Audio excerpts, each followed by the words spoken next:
ভারতের বিপক্ষে প্রথম টেস্ট ম্যাচ হারায় দলে আসতে পারে অনেক পরিবর্তন। এমনকি সেই দ্বিতীয় টেস্ট ম্যাচে সাকিবকে নাও দেখা যেতে পারে দলে।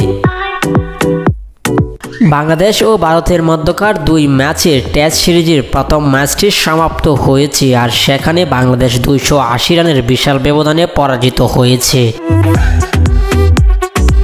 এই পরাজয়ের মাধ্যমে সিরিজে 1-0 এগিয়ে গেল স্বাগতিক ভারত। ম্যাচের এই বড় ব্যবধানে হারের পেছনে বাংলাদেশের প্রধান যে দুর্বলতা হিসেবে উঠে এসেছে সেটা হচ্ছে ব্যাটিং ব্যর্থতা।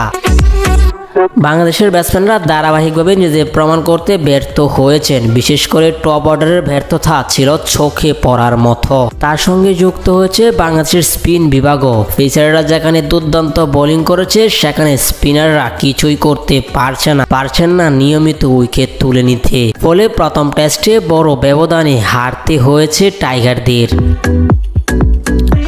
বাংলাদেশের জন্য সিরিজের ভাগ্য বাঁচাতে দ্বিতীয় টেস্ট ম্যাচে জয় ছাড়া কোনো পথ নেই টাইগারদের। দলকে শক্তিশালী করার জন্য বেশ কিছু পরিবর্তন আনতে পারে স্কোয়াডে। ব্যাটিং লাইন আপে ধারাবাহিকতা ফেরানোর পাশাপাশি স্পিন বিভাগকেও আরও কার্যকর করে তুলতে নতুন পরিকল্পনা নিয়ে মাঠে নামবে বাংলাদেশ। দ্বিতীয় টেস্টের জন্য বাংলাদেশের স্কোয়াডে রাখা হয়েছে অভিজ্ঞ ও তরুণ খেলোয়াড়দের মিশ্রণ। স্কোয়াডের নেতৃত্ব হিসাবে থাকছেন নাজমুল হোসেন শান্ত, যিনি দলের অধিনায়ক হিসাবে পালন করবেন। দলে থাকছেন অভিজ্ঞ খেলোয়াড়রা যেমন মুশফিকুর রহিম, লিটন কুমার দাস, তরুণ প্রতিভা যেমন জাকির হাসান ও জাকির আলী অনিক। এছাড়াও পেস আক্রমণের জন্য থাকছেন তাসকিন আহমেদ, হাসান মাহমুদ, যারা প্রথম টেস্টে নিজেদের পারফরমেন্স দিয়ে নজর কেড়েছেন।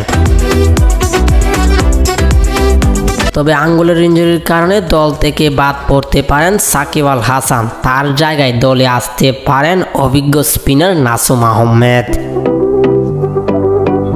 যদি দ্বিতীয় টেস্টে সাকিবকে বাদ দেওয়া হয় ইনজুরির কারণে, তাহলে স্কোয়াডটি হবে এমন: অধিনায়ক হিসেবে থাকবেন নাজমুল হোসেন শান্ত, সাদমান ইসলাম, জাকির হাসান, মুমিনুল হক, মুশফিকুর রহিম, লিটন দাস, মেহেদী হাসান মিরাজ, জাকির আলী অনিক, তাসকিন আহমেদ, হাসান মাহমুদ, নাহিদ রানা, তাইজুল ইসলাম, মাহমুদুল হাসান জয়, নাসুম আহমেদ, নাইম ইসলাম ও খালেদ আহমেদ।